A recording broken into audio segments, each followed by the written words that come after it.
2 seasons ago, the Knicks reached the conference semifinals. Last year, they took it a step further, advancing to the conference finals for the first time in more than 20 years. Dynasties rise, legends fall, but our journey continues. Subscribe now and be part of the story. Take it the other way. Under 3 to play in the third. Brunson with a 3. And the foul. And the foul. For the first time since the year 2000, the New York Knicks are staring down the possibility of an NBA Finals run. And this isn't the same old Knicks team anymore. This is a squad that's modern, dangerous, and deep, led by a coach who knows exactly how to squeeze every ounce of potential out of his players. With chemistry, firepower, and an Eastern Conference that feels more open than ever, the Knicks are in position to do something we haven't seen in a generation, and the rest of the NBA isn't ready for it. The 2024-25 season began with something the Knicks hadn't felt in decades: real championship expectations. A blockbuster offseason delivered Mikal Bridges and Karl Anthony Towns, instantly transforming New York into a legitimate contender. Under Tom Thibodeau's defensive mindset, this team found its identity early: physical, disciplined, and relentless. The Knicks powered through the regular season, winning 51 games, locking in a top 3 seed, and finishing red-hot with 10 wins in their final 13 games. The playoffs began with a test, a first-round matchup against the young and hungry Detroit Pistons. After dropping Game 1 at Madison Square Garden, New York bounced back, taking 4 of the next 5 games to close out the series in 6. The message was clear: the Knicks weren't just good, they were built for the moment. Then came the conference semifinals against their longtime rivals, the defending champion Boston Celtics. Few gave them a chance, but New York delivered one of the biggest upsets of the postseason, knocking out Boston 4-2 to reach their first conference finals in more than 20 years. Madison Square Garden was electric, and for a moment, it felt like destiny was calling. But waiting for them were the surging Indiana Pacers, and that's where the magic began to fade. The Knicks fought hard but ran out of gas, losing in 6 games. Still, the season was historic, their best in decades. 2 wins shy of the finals, the Knicks had reintroduced themselves to the league as a legitimate powerhouse. But behind the success, there were cracks. The Knicks had enough talent to reach the finals, but their flaws showed when it mattered most: over-reliance on the starters and a lack of reliable depth. Thibodeau's rotations were tight, and the starters logged an exhausting 940 minutes together, the most of any lineup in the NBA. The bench, meanwhile, contributed the fewest points and minutes in the league. When the offense slowed down, they had nowhere else to turn. Adding Towns and Bridges gave the Knicks star power, but they lost the toughness and balance that players like Isaiah Hartenstein and Dante DiVincenzo brought. Without that grit, New York's identity wavered. When fatigue hit and shots stopped falling, their lack of depth was exposed. Now, heading into the offseason, the mission is clear: rebuild the bench and prepare for one more run. The Eastern Conference landscape has shifted. Several contenders are entering transition years, and injuries have created a window of opportunity. The Knicks already have what many teams dream of: a veteran core in their prime, the confidence of a deep playoff run, and a system that works. This is New York's moment to finish what they started. The Garden is alive again, the fans are believing again, and for the first time in decades, the path to the finals doesn't feel impossible. It feels within reach.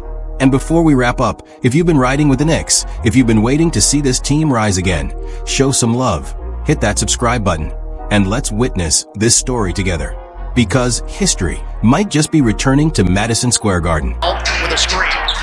Brunson. Step back. Got it. The New York Knicks entered the offseason with one clear mission: not to reinvent themselves, but to refine what already worked. After a deep playoff run and a strong core in place, the goal wasn't about fireworks or blockbuster trades. It was about fine-tuning. Keep the foundation intact, strengthen the bench, and finally fix the one flaw that haunted them all season long: depth. Because the Knicks starters were already elite. The problem came when they sat down. Every time the second unit took the floor, leads slipped away, momentum vanished, and games that should have been comfortable wins turned into exhausting fourth-quarter battles. And in the NBA, that's the difference between being a contender and being a champion. So this offseason, the Knicks went to work, smart, measured, and strategic. They added instant offense off the bench by signing Jordan Clarkson to a veteran minimum deal. They brought in versatile forward Guerschon Yabusele on a 2-year contract. And even in late free agency, they created competition for the final roster spots, with Landry Shamet and Malcolm Brogdon battling for places in the rotation. Given their limited cap space and few assets, what New York managed to pull off was impressive. A complete bench retooling without touching the core. The biggest move, though, was Jordan Clarkson. While his production has dipped since his prime Utah Jazz years, from nearly 21 points per game as a starter to around 17 off the bench the past 2 seasons, Clarkson still brings exactly what the Knicks have been missing: scoring firepower when the starters rest. Since 2020, no player in the NBA has scored more points off the bench than Clarkson. He's poured in 4,589 bench points, more than 700 ahead of the next closest player. And when it comes to explosive nights, few reserves in league history can match him.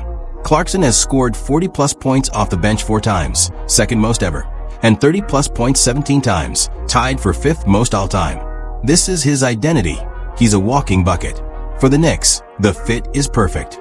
Last season, they ranked dead last in bench scoring with just 21.7 points per game. The addition of a proven shot creator like Clarkson directly addresses that issue. If he can stay healthy and bring even a fraction of the spark that once made him a 6th man of the year, Clarkson could finally stabilize the Knicks' second unit, something they've been searching for since Emmanuel Quickley's departure 2 seasons ago. At 33, Clarkson isn't without risk. Injuries have limited him to just 153 games over the past 3 seasons, and his efficiency has wavered. But that's why the Knicks made another smart insurance move, bringing in Malcolm Brogdon, a player who offers leadership, poise, and steady two-way play to balance the flash and unpredictability of Clarkson. In short, the Knicks didn't chase headlines this summer. They built depth, balance, and reliability. Exactly what a contender needs to take the final step from almost there to championship ready. Brogdon get downhill, goes up strong, and one. The Knicks didn't just add names this offseason, they added balance. After addressing their scoring problem with Jordan Clarkson, New York doubled down by giving themselves another layer of stability in the backcourt. That's where Malcolm Brogdon comes in. Brogdon is the polar opposite of Clarkson. Where Clarkson is flashy, Brogdon is calculated. Where Clarkson thrives in chaos, Brogdon thrives in control. Over 9 NBA seasons, he's been the definition of steady, averaging 15 points, nearly 5 assists, and 4 rebounds per game, while excelling as both a creator and a spot-up shooter. Last season in Washington was rough. Only 24 games played, the fewest of his career, and a disappointing 29% from 3, his lowest mark ever. But that small sample doesn't tell the whole story. From 2022 to 2024, Brogdon shot an elite 43% from 3, the 4th best mark in the league among players with at least 300 attempts. When healthy, he's one of the most efficient combo guards in basketball. What makes Brogdon truly valuable is his versatility. He's capable of running the second unit as a primary playmaker, sliding into the starting lineup as an off-ball guard, and thriving in clutch moments where decision-making is everything. He's calm under pressure, makes the simple read, and punishes defenses that underestimate him.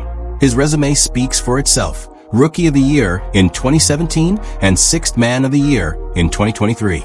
For the Knicks, he provides something they've sorely lacked: a reliable secondary ball handler, a steady late clock playmaker, and a bench piece that raises the team's floor. While he isn't expected to take minutes away from Clarkson, Brogdon gives New York something even more valuable: insurance. If Clarkson misses time or goes cold, the offense won't collapse. But the Knicks weren't done. To round out their rotation, they added forward Guerschon Yabusele, a name that not long ago was written off as a draft bust. A 2016 lottery pick from France, Yabusele never found his footing in Boston, averaging just 2.3 points and 1.4 rebounds in 74 games before falling out of the league. His path back was anything but easy. A season in China, a few years in Europe with Lyon and Real Madrid, and then a breakout during France's silver medal run at the Olympics. He made headlines with 22 points against Canada, 17 versus Germany, and 20 against Team USA, showing NBA teams he had evolved. The Sixers took a chance on him with a 1-year, $2.1 million deal, and it paid off. Yabusel averaged 11 points, 6 rebounds, and 2 assists, shooting 50% from the field and 38% from 3. When Joel Embiid went down, Yabusel stepped in as a small ball 5, stretching the floor, defending multiple positions, and giving Philly toughness they didn't expect. That breakout earned him his first real NBA payday, a 2-year, $11.7 million contract with the Knicks. At 240 pounds, Yabusel brings versatility, strength, and mobility. He can bang inside, guard bigger forwards, or pull defenders out with his shooting touch. Coming off another strong Euro basket showing, he looks ready to contribute right away. None of these moves made headlines, but together, they fixed the Knicks' biggest flaw, depth. For the first time in decades, New York doesn't just have a strong starting 5. They have one of the deepest, most complete rotations in the entire NBA. And that might be the key to finally ending the Knicks championship drought. Here comes Clarkson. Clarkson wiggles into a 3. And that depth could be what finally pushes the Knicks from a conference finals team to true favorites to come out of the East. But while their bench upgrades were impressive, the most consequential move of the offseason came at the very top. After falling to the rival Pacers in 6 games in the Eastern Conference Finals, New York's front office made a bold decision. They fired head coach Tom Thibodeau. Despite delivering the franchise's most successful run since 1999, the Knicks believed they had hit their ceiling under Thibs. What followed was a chaotic coaching search, full of rumors, rejected interviews, and failed attempts to lure away sitting head coaches. But eventually, the Knicks landed their guy, Mike Brown, a 2-time NBA Coach of the Year and one of the league's most respected basketball minds. Brown's connection to the Knicks actually goes back to 2020, when he first interviewed for the head coaching job. He left a strong impression, but Thibodeau was already the favorite. 2 years later, Brown took over the Sacramento Kings and delivered their best stretch in nearly 2 decades. In his first season as Sacramento's head coach, 2022-23, Brown orchestrated one of the most remarkable turnarounds in recent memory. The Kings won 48 games, their most since 2005, and claimed the 3rd seed in the West, snapping the longest active playoff drought in North American sports. Even more impressively, they did it with a historic offense, averaging 118.6 points per 100 possessions, the most efficient attack since play-by-play tracking began in 1996-97. They also averaged 120.7 points per game, the highest team mark since the 1983-84 Denver Nuggets. That success earned Brown his 2nd Coach of the Year award, and he became the first coach in NBA history to win the honor unanimously. The following season, Sacramento still finished with 46 wins, but a slow 13-8 start to the 2024-25 campaign cost him his job. Even so, Brown's resume speaks volumes. Beyond Sacramento, he's coached the Cleveland Cavaliers and Los Angeles Lakers, and built a winning pedigree as an assistant on championship teams in both San Antonio and Golden State. He was part of the Spurs' 2003 title team, and later served on the Warriors bench during their 2017, 2018, and 2022 championships, famously going 12-0 as acting head coach during the 2017 playoffs, while Steve Kerr was sidelined. Overall, Brown owns a 454-304 career record across 11 seasons, with 7 campaigns of at least 45 wins. Now he inherits a Knicks team with real championship expectations, and his first mission will be reshaping the team's offensive identity. Under Thibodeau, the Knicks relied heavily on Jalen Brunson's isolation scoring, ranking near the bottom of the league in ball and player movement. Brown, by contrast, has built his reputation around space, pace, and fluid ball movement, the same formula that turned Sacramento into a top-tier offense. If the Knicks buy in, Mike Brown could be the final piece that turns potential into a parade down 7th Avenue. Order. And that is 3 turnovers in the last 4 possessions to start. Oh!